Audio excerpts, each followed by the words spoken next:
हरे कृष्णा। गुड्डू की दुनिया में आप सभी का बहुत बहुत स्वागत है। तो हरी हरी बोल सीरीज में आज हम लेकर आए हैं कार्तिक मास व्रत कथा अध्याय 11। एक बार सागर पुत्र जलंधर अपनी पत्नी वृंदा सहित असुरों से सम्मानित हुआ सभा में बैठा था। तभी गुरु शुक्राचार्य का वहां आगमन हुआ। उनके तेज से सभी दिशाएं प्रकाशित हो रही थीं। गुरु शुक्राचार्य को आता देखकर सागर पुत्र जलंधर ने असुरों सहित उठकर बड़े आदर से उन्हें प्रणाम किया। गुरु शुक्राचार्य ने उन सबको आशीर्वाद दिया। फिर जलंधर ने उन्हें एक दिव्य आसन पर बैठाकर स्वयं भी आसन ग्रहण किया। फिर सागर पुत्र जलंधर ने उनसे विनम्रता पूर्वक पूछा, हे गुरुजी, आप हमें यह बताने की कृपा करें कि राहु का सिर किसने काटा था। यह इस पर दैत्य गुरु शुक्राचार्य ने विरोचन पुत्र हिरण्यकश्यपु और उसके धर्मात्मा पौत्र का परिचय देकर देवताओं और असुरों द्वारा समुद्र मंथन की कथा संक्षेप में सुनाते हुए बताया कि जब समुद्र से अमृत निकला तो उस समय देव रूप बनाकर राहु भी पीने बैठ गया। इस पर इंद्र के पक्षपाती भगवान विष्णु ने राहु का सिर काट डाला। अपने गुरु के मुख से इस प्रकार के वचन सुनकर जलंधर के क्रोध की सीमा न रही। उसके नेत्र लाल हो गए। फिर उसने अपने धस्मर नामक दूत को बुलाया और उसे शुक्राचार्य द्वारा सुनाया गया वृतांत सुनाया। तत्पश्चात उसने धस्मर को आज्ञा दी कि तुम शीघ्र ही इंद्रपुरी में जाकर इंद्र को मेरी शरण में लाओ। धस्मर जलंधर का बहुत आज्ञाकारी एवं निपुण दूत था। वह जल्द ही इंद्र की सुमर्था नामक सभा में जा पहुंचा और जलंधर के शब्दों में इंद्र से बोला, हे देवता धाम, तुमने समुद्र मंथन में क्यों किया और मेरे पिता के समस्त रत्नों को क्यों लिया? ऐसा कहकर कि तुमने अच्छा नहीं किया, ऐसा करके तुमने अच्छा नहीं किया। यदि तू अपना भला चाहता है तो उन सब रत्नों एवं देवताओं सहित मेरी शरण में आ जा, अन्यथा मैं तेरे राज्य का ध्वंस कर दूंगा। इसमें कुछ भी मिथ्या नहीं है। इंद्र बहुत विस्मित हुआ और कहने लगा, मैं पहले मेरे भय के से सागर ने सब पर्वतों को अपनी कुक्षी में क्यों स्थान दिया और उसने मेरे शत्रु दैत्यों को की रक्षा क्यों की? इसी कारण मैंने उनके सब रत्न हरण किए।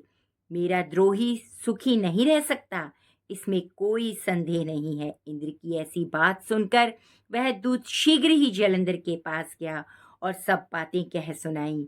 उसे सुनते ही वह दैत्य मारे क्रोध के अपने ओष्ठ उसके होठ फड़फड़ाने लगे और देवताओं पर विजय प्राप्त करने के लिए उसने उद्योग आरंभ कर दिया। और फिर तो सब दिशाओं में पाताल से करोड़ों करोड़ों दैत्य उसके पास आने लगे। निशुंभ शुंभ आदि करोड़ों सेनापतियों के साथ जलंधर से युद्ध करने लगा। शीघ्र ही इंद्र के इंद्र के नंदन वन में उसने अपनी सेना उतारी। वीरों की शंख ध्वनि से गर्जना इंद्रपुरी तक गूंज उठी। अमरावती छोड़ देवता उससे युद्ध करने चले। भयानक मार काट हुई।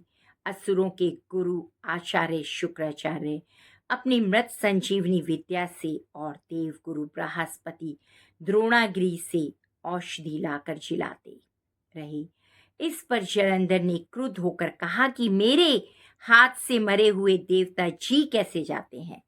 जिलाने वाली विद्या तो उसके पास है। इस पर शुक्राचार्य ने गुरुदेव द्वारा द्रोणाचार्य से औषधि लाकर देवताओं को जिलाने की बात कह दी। यह सुनकर जलंधर और भी कुपित हो गया।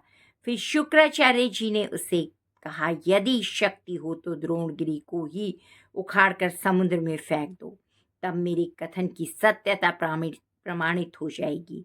इस पर जलंधर कुपित होकर जल्द ही द्रोणगिरी पर्वत के पास पहुंच गया और अपनी भुजाओं से पकड़कर द्रोणगिरी पर्वत को उखाड़कर समुद्र में फेंक दिया। यह तो भगवान शंकर का तेज था। इसमें जलंधर की कोई विचित्रता नहीं थी। तत्पश्चात यह सागर पुत्र युद्ध भूमि में आकर बड़ी तीव्र गति से देवताओं का संहार करने लगा। जब द्रोणाचार्य जी औषधि लेने गए तो द्रोणाचल को उखड़ा हुआ शून्य पाया। वह भयभीत हो गए और देवताओं के पास आए और कहा कि युद्ध बंद कर दो, जलंधर को अब कोई नहीं जीत सकेगा। पहले इंद्र ने शिव का अपमान किया था। यह सुन देवता युद्ध में जय की आशा त्याग कर इधर उधर भागने लगी। सिंधु सुत निर्भय हो अमरावती में घुस गया। इंद्र आदि सब देवताओं ने गुफाओं में शरण ली। तो भक्तों, इस कथा को यहीं पर विराम करते हैं। जैसा कि मैं हर कथा में आप सभी से निवेदन कर रही हूँ कि दामोदर अष्टकम को अवश्य पढ़िए, भगवान को सुनाइए, तुलसी जी महारानी जी की आरती कीजिए। भगवान बहुत प्रसन्न होते हैं जब आप सुबह सुबह उठकर स्नान करते हैं और मंदिर में जाकर दीपक जलाते हैं। तो ये सब कार्य करते रहिए और अपने जीवन को सुधारिए। आप सभी का दिन मंगलमय हो, इसी की कामना के साथ हम कथा को यहीं विराम देते हैं। अगर आपको ये कथाएं अच्छी लग रही हों तो प्लीज़ इन कथाओं को लाइक, सब्सक्राइब और शेयर करना ना भूलें और किसी को भी लाभ उठाने का अवसर दें। धन्यवाद।